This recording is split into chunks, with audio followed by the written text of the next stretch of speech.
The night you almost quit, that one small thing you almost skipped. This story is exactly about that moment. Because it wasn't a hero who saved them. It was a man who just didn't stop. By the end of this story, you'll know why the most dangerous moment in any crisis isn't the explosion. It's the silence right after, when the book runs out and someone has to move first. Marcus Reeves was about to become that someone. But to understand the 3 minutes that saved 3 lives, you have to rewind 6 months to a simulation room in Houston, where Marcus watched a screen tell him his crew was dead. And it was his fault. 6 months earlier, Houston. The sim room smelled like burnt coffee and recycled air. Marcus Reeves sat at his console, lean, 41, wire-rimmed glasses, white short-sleeve shirt with a pen clipped in the pocket, dark tie loosened the way he always wore it. The scenario was a routine power failure on a lunar orbit vehicle. Standard recovery. He'd run it 40 times clean. But the instructors stacked 3 hidden faults underneath: a cooling loop failure, a COM dropout, and a battery drain the models never predicted. Marcus called the textbook sequence. The simulated crew died in 11 minutes. Gene Harlan found him in the hallway afterward. Gene was the flight director, late 50s, built like a fire hydrant, silver crew cut, square jaw, charcoal vest over rolled white sleeves, reading glasses dangling on a chain. He'd been running missions since before Marcus could drive. Gene leaned against the wall and waited until Marcus looked up. "You called the book procedure," Gene said, "and the book was wrong for that stack." Marcus stared at the linoleum. Gene's voice dropped. "The book is the first guess, Reeves. What you do after the book fails, that's the actual job." That night, Marcus didn't go home. He found an empty conference room on the 3rd floor, beige walls, a long table nobody used, and a floor-to-ceiling whiteboard still smudged from someone's budget meeting. He uncapped a marker and started mapping every power failure branch he could imagine. Not the ones in the manual. The ones the manual assumed would never happen at the same time. 3 faults stacking. 4 faults stacking. What if the battery was already half drained before the cascade even started? He filled the whiteboard, photographed it, erased it, and started again. He was building a library of answers to questions nobody had asked. Marcus told his wife about it one night. She'd reheated dinner twice already, chicken dried out on the plate, condensation gone from the glass. "I keep seeing the same thing in every failure tree," he said. "There's a gap between when the primary system dies and when the backup kicks in, 90 seconds, sometimes less. The spacecraft is flying blind. Nobody has a procedure for that gap." She looked at him across the kitchen table. "So write one." He shook his head slowly. "I'm trying. But you can't test it without an actual emergency. And I'm praying one never comes." Weeks turned into months. Every evening after shift, Marcus stayed in that conference room. He taped notebook pages around the whiteboard, contingency trees, power curves, timing windows for systems that weren't designed to overlap. Other controllers walked past and glanced in. Some thought he was overcompensating for the failed sim. Some thought he'd lost the plot. A colleague stopped at the door once and asked what he was building. Marcus pushed his glasses up his nose and said, "Backup plans for backup plans." The colleague laughed. Marcus didn't. Here's what nobody understood yet: the quiet obsession of a man building for a disaster he couldn't name. 6 months passed. The notebook stayed pinned to Marcus's bedroom wall at home. The whiteboard at the office got erased for quarterly reviews and was never reclaimed. Marcus returned to normal shifts, ran clean sims, rebuilt his reputation one quiet week at a time. Gene nodded at him in the hallway again. Life moved forward. And then, on an unremarkable Tuesday at 2:47 in the afternoon, with half the room eating sandwiches at their consoles, a spacecraft 300,000 kilometers from Earth sent a telemetry burst that turned every screen in the operations center red. The primary power bus had failed. Both backup channels were degrading. Marcus was at station 14. He heard his own voice, steady, almost detached, the way the sims had trained him, calling out voltage readings as they dropped. "Bus is gone. Bus B compensating. Bus B degrading. Rate is faster than the model." The room went cold. This wasn't a simulation.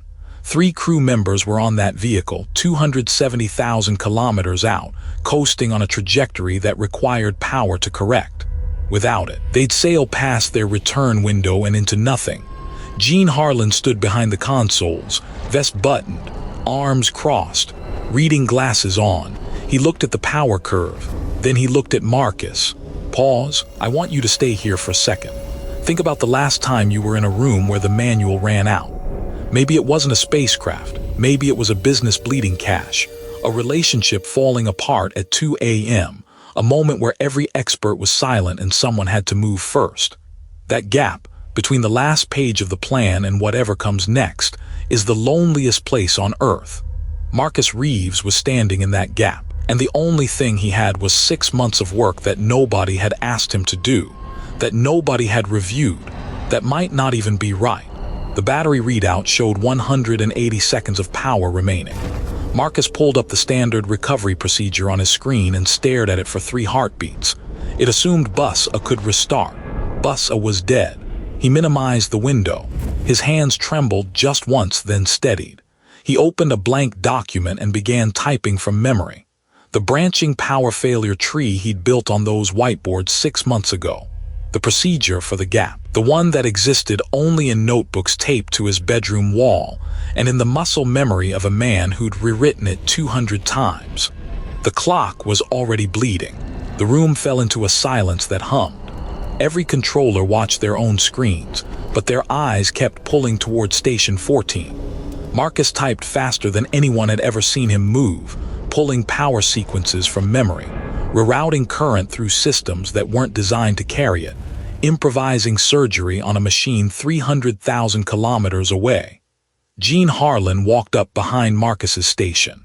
He stood close enough to read the screen. The procedure filling it didn't match anything in the system. Gene knew it. Everyone in that room knew it.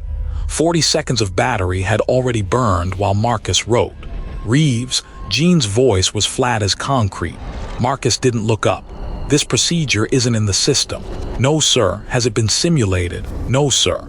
Has it been reviewed by anyone in this building? No, sir. 130 seconds remaining. Gene Harlan had a choice. He could override Marcus, call the standard abort sequence, protect the mission profile, accept that the vehicle and possibly the crew would be lost during a cold restart that the dying battery couldn't support. Or he could trust a 41-year-old flight controller running an untested procedure he'd built alone at midnight. Gene took off his reading glasses. Go. That single word unlocked everything. Marcus read the steps aloud into the loop, voice cracking once on the first syllable, then steal. Route auxiliary power through the guidance bus. Shut down life support for 45 seconds to redirect all current to the restart sequence. Crew goes to suit oxygen. The room stopped breathing. Shutting down life support on a crewed vehicle 300,000 kilometers from Earth. That was the cost of this procedure. 45 seconds of nothing between 3 astronauts and the vacuum of space. If the reroute failed, there wouldn't be enough power left to bring life support back online. Marcus knew it. Gene knew it. And the crew, listening on the comm loop, knew it. Communications officer relayed the procedure to the crew. 4 seconds of silence on the loop, 4 seconds that felt like a year. Then the commander's voice came through, calm as a lake at dawn. Copy, Houston. We trust the ground. Marcus pressed both palms flat on the console to kill the shaking in his hands. He called the sequence. Execute step 1 now. The life support indicators on every screen in the room went dark, black, gone. Marcus counted in his head. 1, 2, 3. Somewhere in the dark between Earth and the moon, 3 people were breathing from suit tanks and waiting for a man they'd never met to be right. 31 seconds in, the auxiliary power bus accepted the rerouted current. A voltage spike appeared on Marcus's screen, small, fragile, barely a flicker, but it was there. Bus holding, he whispered. Initiating restart. He entered the commands. The life support indicators trembled, flickered, then caught one by one green lights replacing black like a heart restarting. Oxygen stabilized. Guidance came back online. The spacecraft was alive. Gene Harlan slowly put his reading glasses back on and looked at the mission clock. 147 seconds used. 33 seconds of battery to spare. Nobody in the room moved. Nobody could. Then someone exhaled loud, almost a gasp, and the room cracked open. Not cheering, not clapping, just releasing.